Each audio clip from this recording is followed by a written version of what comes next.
Welcome to Northwest Digital News. I'm Kevin Hunter with Chris Bornstead. Our special guest with us in studio is Mr. Dave Ivey. Dave is a good friend of ours, longtime friend here in the Longview, Washington area.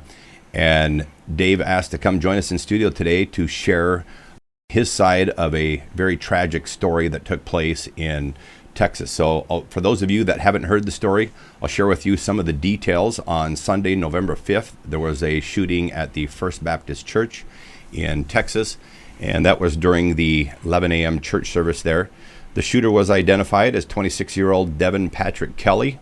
Kelley was a member of the U.S. Air Force stationed at Holloman Air Force Base in New Mexico, and that started in 2010 until his discharge. Kelley was court-martialed in 2012 for domestic assault, served 1 year in confinement, discharged on bad conduct, and his rank was reduced subsequently to E1, which is Airman Basic. In 2014, Kelley was arrested on animal cruelty charges, but largely unknown by law enforcement in the area. As recent as Sunday morning, Devin texted threats to his mother-in-law. He also posted remarks on Facebook saying, "My head is hurting and I'm not thinking right." According to ABC News on Sunday, November 5th at 11:20, Devin Kelley was seen across the street from the church at a gas station wearing a tactical gear and ballistics vest and had multiple weapons in the car, according to a witness there. He crossed the street to First Baptist Church and sprayed the right side of the church with his rifle. He then entered the church, continuing to fire until a local resident grabbed Kelley's rifle. There were 27 total victims in the church. The number of wounded, I'm sure there are many. We haven't heard the exact numbers on that. One of the stories that I wanted to share out of this was some of the victims crossed 3 generations. Brian Holcomb was the associate pastor in the church and was on his way to the front of the church to give his service that morning. He was one of the victims along with his wife, Carla Holcomb. Their son, Mark Daniel Holcomb, age 36. Also Noah Holcomb, who is an infant son of Mark Daniel. And then Crystal Holcomb, who's a daughter-in-law, a wife of John Holcomb, who's also one of the children in the family.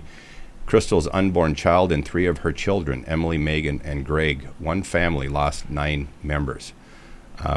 Very incredible and tragic. Dave Ivey, who is Devin's uncle, is joining us here in studio to share what he knows about the situation. Dave, you had mentioned on Facebook that never in a million years could you have believed Devin could be capable of this kind of thing.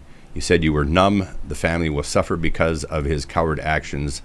And I'm so sorry for the victims in Texas. Well, first of all, thanks for joining us in studio to share some of your thoughts on this. And we can only imagine what you're going through. Yeah, it's bad. First of all,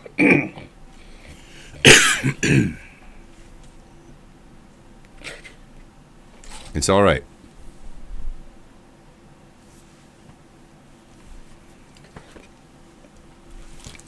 Sorry, dude. It's okay, Dave.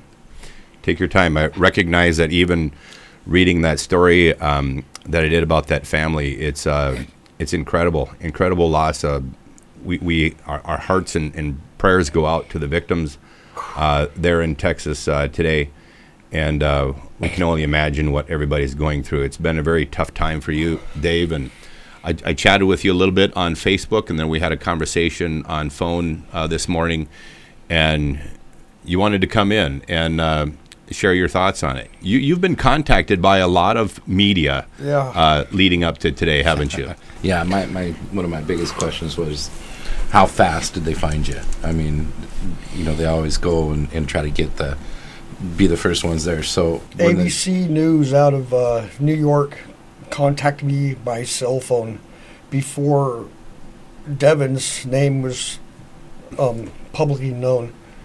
So they wanted an interview from me, and I just didn't have enough information. I was still gathering it myself from the news, and I'm sorry, that everything like this down in Texas happened, and I have no association with Devin nothing. I text Devin on Facebook.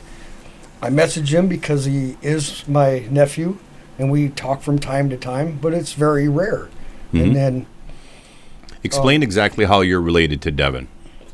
Devin is my sister's son, and he would be my nephew. I'm his uncle. Now, you've had contact with some of the family there as well, and you actually have regular contact with Devin's mother, Rebecca. Yes. How is she doing? She's devastated, dude. I mean, her and Mickey, the husband, Devin's dad, they're just, I guess they went in the house and they turned her house upside down, and, I mean, that's... Well, you were the last one. You told us you were the last one to communicate with him on Facebook. Yeah. I don't know if I was the last one, but it was within a couple hours of the event that had happened. And that was because you had read his post about his head hurting and not thinking correctly. He posted on Facebook that he wasn't thinking correct and his head hurt. So I private messaged him and I said, "Hey, Devin, what's up? Are you okay, bud? Here, have a shot of whiskey or something, man. Life is good." And I didn't get any response from him, and then this happened. Wow. So... You mentioned that Devin was going through some personal conflicts, and you thought perhaps led to this shooting that took place on Sunday morning. What was going on in his personal life that you think might have contributed? Well, I do know that he's having problems with his ex-wife and his mother-in-law, and just from, this is kind of reaffirming from what I've been reading on the news about what's going on with Devin. And I've kind of suspected this all along anyway, through talking to my sister and, my mom and stuff. But I never thought it would come to this at all. I mean, this is a shock to everybody, dude. Mm-hmm. My mom... Damn, dude. It's all right, Dave. Take your time. I understand that Devin has a couple of little children, one with the ex-wife who, as I understand, was a member of the First Baptist Church there, and then a current wife that he's with. Is that correct? Danielle, I believe, is that's... I don't know if they're married, so to say. They're together. Mm-hmm. It's kind of a new relationship. They have a little boy and stuff. And so which one was a member of the church? Was it the current? mother-in-law? And I think it's Okay. the current one. So you were assuming... I'm assuming at this point, yes. I don't know their personal life, like they're my neighbors or nothing, because we're 2,300 miles across the country. And I just think the intentions of the shooting were I'm for him to go there. Yes, and the intentions were take it out on mother-in-law. That's kind of where I'm going with this. Dave, let me ask you this question, because it was abundantly clear to me in my conversations I had with you before you even came in the studio that this has been really, really tough on you. And it's obvious to anybody watching this today that's true. You've been contacted by media and people from all over the country. In fact, maybe as many as 100 different contacts. Yes. From people everywhere around the country. What message would you like to share with them? Because obviously the people are wanting to get the story out, but the inquiry and the harassment from media has made it really tough, hasn't it? Yes, it has. They've plastered my Facebook page. They're sending messages to my phone. We've got... You actually I had like the New York Times. I've had InfoWars. I've had NBC, ABC, CBS. I've had various underground news sources message me. They want an interview. They want to ask questions about Devin and the family. And I don't want to talk to anybody. This is the only... You've actually deactivated your Facebook I account. activated my Facebook, yes. And I might even deactivate my phone as well until everything kind of blows over. But this is going to be the only time I'm going to talk to anybody. So once this video here goes out to public, I hope all the media can see this, because don't harass me. Don't talk to me or my family. Don't talk to anybody right now until we... I don't know. I don't even know what to say, man. They're probably busy talking with the police and the authorities and don't need the extra stress right now. So I appreciate you doing this. My mom is just completely... I don't even know what's on her mind right now. There's no way. I can't even... There's nothing to say that would comfort my mom right now. Mm-hmm. That's her grandson. My mom just turned 90. She's ill herself, and And then to have this happen, you know, her kid, her grandkid, and yeah, this is just absolutely crazy. It's absolutely nuts. You made a trip to Texas. How long ago was that? It was actually fairly recently, wasn't it? End of May. Yeah. End of May. The first part of June, I was down there visiting with my mom. Yeah. I looked at all And the your pictures. your mom lives how far away from where Devin is at? My mom lives in El Paso, Texas, and she's got a house in Ruidoso, New Mexico, a summer house that she frequents, you know, pretty often. And her main home in El Paso is around 600 miles or so to New Braunfels, I guess, somewhere in the ballpark figure. Okay. So it's clear across the state. I mean, but my sister Becca and Mickey and Devin and their other kids, Lauren, they come up to Ruidoso pretty regularly and spend time with mom and take her shopping and hang out there in Ruidoso. And when they're not there, I go to Ruidoso and hang out with mom on a couple times a year. You know, so all the family kind of takes turns and spends time with mom. Mm-hmm.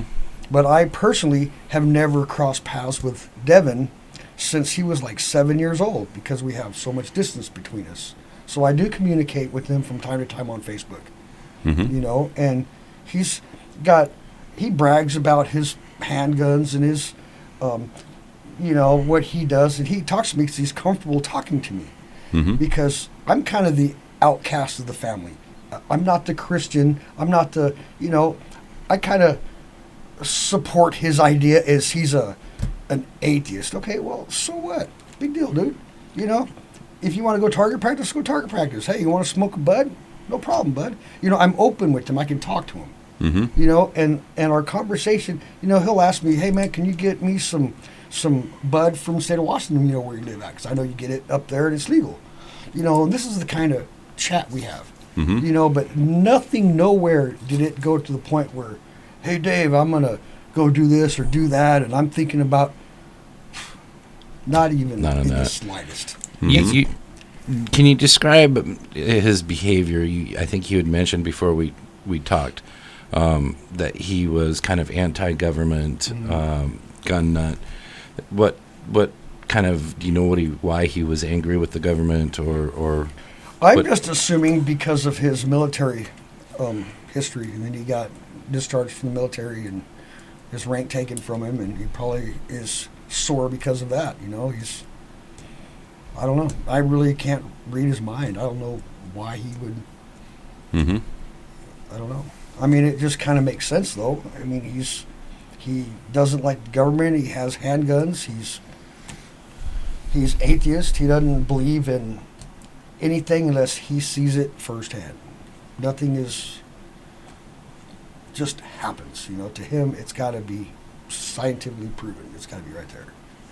There have been comments in the media and made around the country, an attempt by media to connect Devin to a Antifa type thing. Your thoughts on that?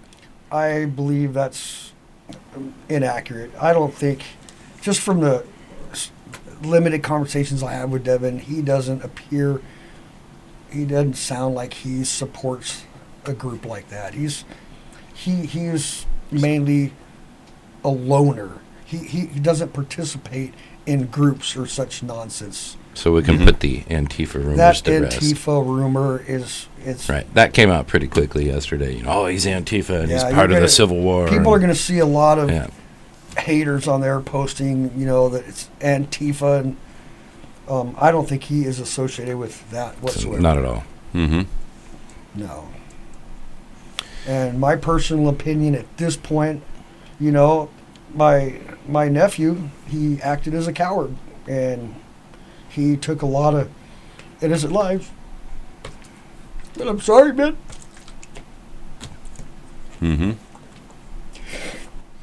Dave, you spoke with me that you would like to do something, and you didn't have a specific plan or idea, but you'd like to do something, perhaps set up a GoFundMe account or do something to help raise funds for the church members and the shooting victims down there. There obviously are a lot of fundraising efforts going on right now in the country for those people, but you wanted to do something to demonstrate from yourself and from your side of the family that you guys care, you're sorry for what happened, You wish there was something you could do to change it, and if there's a way that you could help out to doing something through GoFundMe or whatever, you'd like to do that. Yes, I think it would be a good idea, but at the same time, there are going to be people that are going to assume that I'm selfish and I'm going to capitalize on like something that's terrible that has happened. But that is not my thoughts. I'd like to, if I do set up a FundMe account, it's going to 100% of the money coming in is going to be channeled directly to the church in Texas, and it's going to be, for the families and everybody down there, through my name and my family's name, that we are behind Texas. We are behind you guys. We're not against you. Just because Devin did this, it's not us that did it. Mm-hmm. Chris, you have anything? No. No. The grandparent of the Holcomb family that I mentioned, who had lost 9 members, Joe Holcomb, said God will see us through. His faith and commitment to his church. It's really amazing the resilience that some of these families are showing in the face of all of this. And Dave, if there's anything that you wanted to share with the people down there and the families and their, what would you like to say to them directly?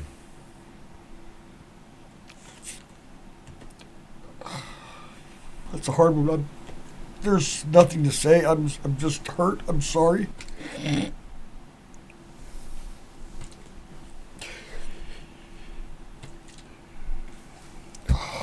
I can't do this anymore, man. Thanks for joining us, Dave, and appreciate you sharing your thoughts. Kevin Hunter with Chris Bornstead here on Northwest Digital News. Dave Ivey has been our guest, who is the uncle of Devin Kelley, who was involved in the shooting in Texas. Our thoughts and prayers go out to you, the victims and the families involved in this, and special thanks to Dave for joining us here in studio.